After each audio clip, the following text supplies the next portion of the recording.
ตอนนี้เคยไปไทยอยู่รัชดาแยกรัชดานาราธิวาสเด้อท่านผู้ชมเด้อแยกนาราธิวาสกับรัชดาเนาะจะเป็นถนนรัชดาพิเศษถนนนาราธิวาสก็รัชดาพิเศษก็จะให้เบิ่งเลยว่าช่วงเวลา6 โมงครึ่งรถเยอะมากๆเลยรถติดมากๆเลยท่านผู้ชมตอนนี้กำลังไฟเขียวกำลังออกไปแล้วท่านผู้ชมอยู่ข้างบนก็จะเป็นทางด่วนนะท่านผู้ชมเดินไปทางดาวคะนองไปทางท่าพระเนาะก็ใช้ฝากกดไลค์กดแชร์กดติดตามคอมเมนต์ติชมได้เนาะมื้อนี้ก็เป็นวันพฤหัสวันที่20วันที่20เนาะมีนาคม2568จะสังเกตเห็นรถติดเยอะมากๆเลยท่านผู้ชมมาจากดาวคะนองมาจากท่าพระเด้อท่านผู้ชมเด้อมาจากพระเจ้ามาจากวงเวียนใหญ่ทางนี้เนาะมาจากวงเวียนใหญ่เด้อท่านผู้ชมเดินก็จะเห็นรถติดมากๆเลยมาจากเส้นท่านพระราม3เด้อท่านผู้ชมเดินทางนี้เนาะรถติดอีกแล้วไฟแดงไฟเขียวอีกแล้ว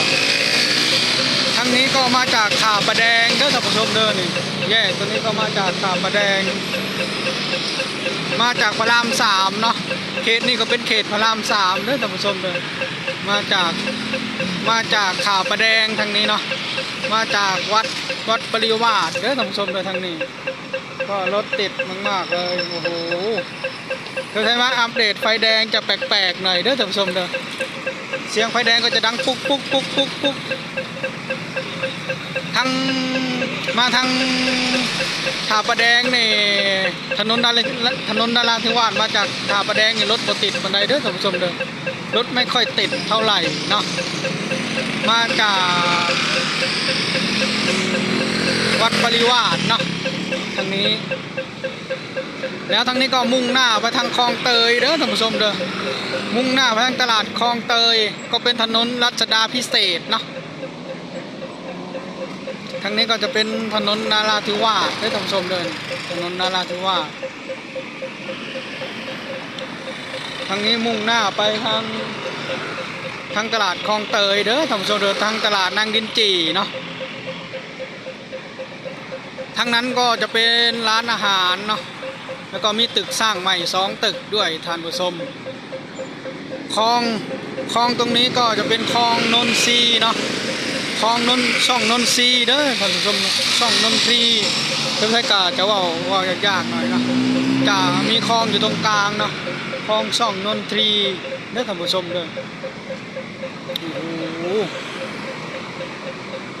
ทางนี้ก็มุ่งหน้าไป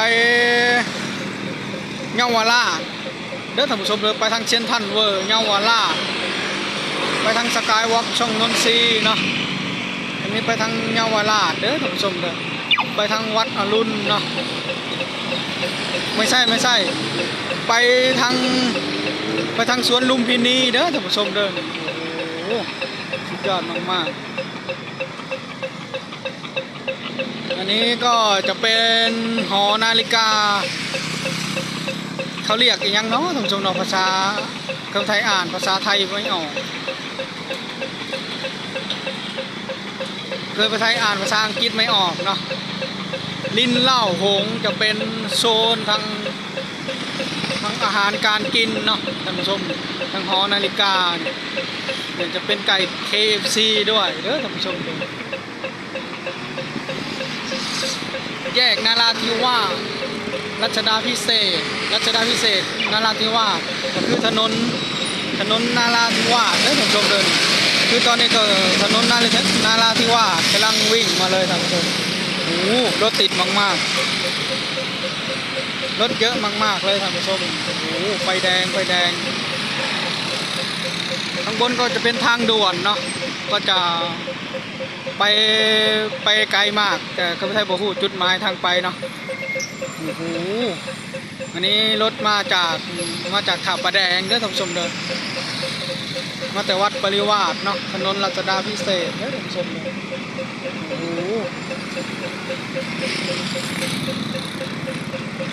ก็รถไม่ติดเท่าไหร่เนาะแต่ทั้งนี้มาจาก มาจากกัน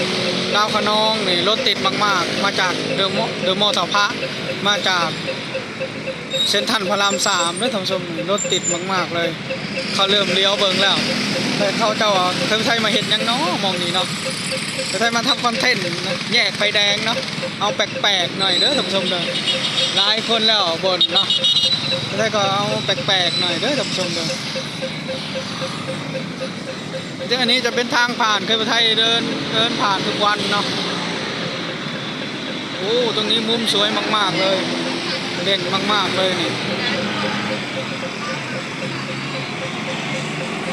อันนี้จะเป็นรถไฟแดงเนาะรถติดไฟแดงเคยไทยจะให้ดูมองนี่เนาะเคยไทยก็มายืนถ่ายทำคอนเทนต์อยู่ตรงนี้เนาะพระเจ้าก็จะแปลกมากๆเลยเนี่ย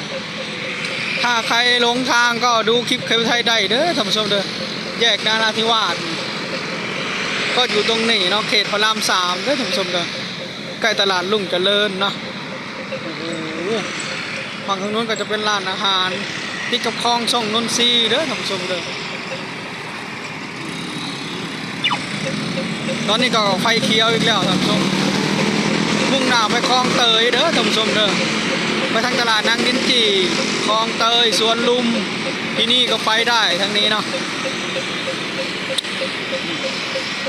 รถติดมากๆแต่ช่วงนี้เวลานี้ก็6:30ได้ท่านผู้ชมเด้อก็จะเห็นรถวิ่งผ่านกันเยอะมากๆมาจากเดอะมอลล์ท่าพระแล้วท่านผู้ชมมาจากดาวคะนองมาจากมหาไซก็มาทางเส้นนี้ได้เนาะมาจากพระราม2เด้อท่านผู้ชมเดินมาทางนี้เนาะรถก็เยอะมากๆเลยท่านผู้ชมโอ้โหขนาดไฟเขียวแล้วก็แดงยังวิ่งไม่หมดเลยท่านผู้ชมก็ยังวิ่งอยู่เรื่อยๆเด้อท่านผู้ชมเด้อโอ้โหรถเยอะมากๆมาจากพระราม2ดาวคะนองเดอะมอลล์ท่าพระเด้อท่านผู้ชมเด้อก็มาดูทางนี้ทางนาราธิวาสเนี่ยรถไม่ค่อยติดเท่าไหร่ก็วิ่งแป๊บเดียวก็หมดเด้อท่านผู้ชมเนี่ยโอ้โหจะมี2เลนเนาะเลนไปแล้วก็เลนกลับเด้อท่านผู้ชมเนี่ยเรากำลังวิ่งนะวิ่งเดี๋ยวเคยไปจะข้ามถนนไปหาจักรยานเคยไปไทยก่อนจักรยานเคยไปไทยอยู่ตรงข้ามนะเคยไทยจอดไว้อยู่อันนี้เขาเรียกว่าอะไรเคยไปไทยก็ไม่รู้เนาะแต่เขาเขียนว่าลิ้นเล่าหงเด้อท่านผู้ชมเลยมีไก่ KFC ด้วยมีหอนาฬิกาด้วยเราจะให้ดูโลโก้สวยงามมากๆสุดยอดจริงๆอันนี้เคยจะให้ดูแปลกๆหน่อยเด้อท่านผู้ชมเด้อถ้าใครลงทางก็ดูคลิปเคยไทยได้เนาะแยกนราธิวาสอยู่เมืองใดนี่คือดอกไม้สวยงามมากๆเลย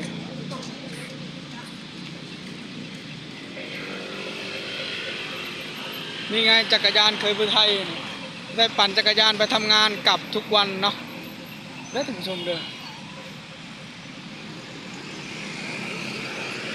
เคยไทยฝากกดไลค์กดแชร์กดติดตามคอมเมนต์ติชมได้เนาะคลิปนี้เคยไทยจะขอลาจบชมนี้ก่อนพอกันคลิปหน้าขอบคุณครับ